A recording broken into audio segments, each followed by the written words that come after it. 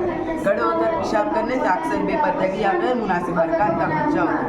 गड़े होकर पेशाब करने में पट्टों पर दबाव बढ़ सकता है, खासतौर पर अगर मंथना पहले से मरा हुआ। जब अपने इब्तिदाई मरहले में था तो कुरान में कायनात के फैसले को बयान किया गया था। इस हदीस में नबी की आमद से हिदायत का एक नज़रिया था कि कायनात में मुतग़य्यर और मुस्तक़िल रहती है। कायनात के फैलने की हकीकत का इंतजाम भी नदी में हुआ। वजूद का इंसान मुमकिन है उसकी अपनी किताबी में कहता है कि कायनात फैल रही है। ये मिट्टी नदी का एक अजीब तरीन जैसे कुरान ने इलाके को ज़्यादा गुजार में आगे कर दिया था।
अस्सलाम वालेकुम रहमतुल्लाहि व बरकातहू।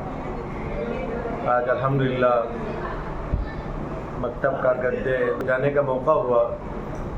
एक इस्लामी सकाफ़ती नुमाइश देखने से दिल पर बड़ा असर हुआ कि हमारे उलमा इकराम यहाँ के जो असातिज़ा बच्चों पर कितनी मेहनत किए हैं और काफ़ी काविशों के बाद बहुत सारी चीज़ों को जमा किया है। तो दिल में असर ये हुआ कि हमारे यहाँ का कोई भटकल का कोई आम आदमी इसको देखने से न रह जाए, इसलिए हम तमाम लोगों से दरख्वास्त भी करते हैं। एक तो इनसे दरख्वास्त करते हैं कि एक दिन के बजाय और 1-2 दिन बढ़ा दें, ताकि बच्चों ने जो मेहनत किया है सारे लोग इसको देख लें। और हम तमाम आवाम से गुजारिश करेंगे, मर्दों से भी औरतों से भी, मर्दों के औकात मर्द हजरात और औरतों औकात जाकर इसको देखें और बच्चों की और उनके असातिज़ा की मददगारी करें और तारीख़ से हम सब लोग वाकिफ़ हो जाएँ। अल्हम्दुलिल्लाह मकतब जामिया कारगिर्दे भटकल के बच्चों की कारकर्दगी, उनकी नुमाइश, उनके म्यूज़ियम देखने का मौका मिला। बड़ी मेहनत से मुख्तलिफ़ अंदाज से मुख्तलिफ़ पहलुओं से बच्चों ने तैयारी की है। इससे इंशाअल्लाह अच्छी रोशनमा होगी, बच्चों होगी, मालूमात का बेदफ़ा होगा, अपने अस्लाफ़ का नामों पर यकीन होगा और इंशाअल्लाह बच्चों को तरक्की करने में बहुत मदद मिलेगी।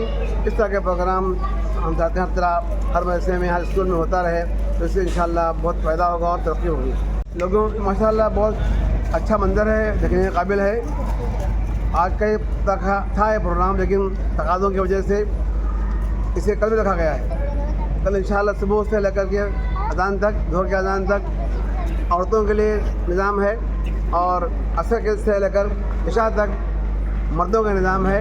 तमाम अहबाब से गुजारिश है कि आएँ और ज़रूर बच्चों की काविशों को देखें, उनको दाद दें, और अगर आप नहीं देखेंगे तो आपको अफसोस होगा। जज़ाकल्लाह खैर।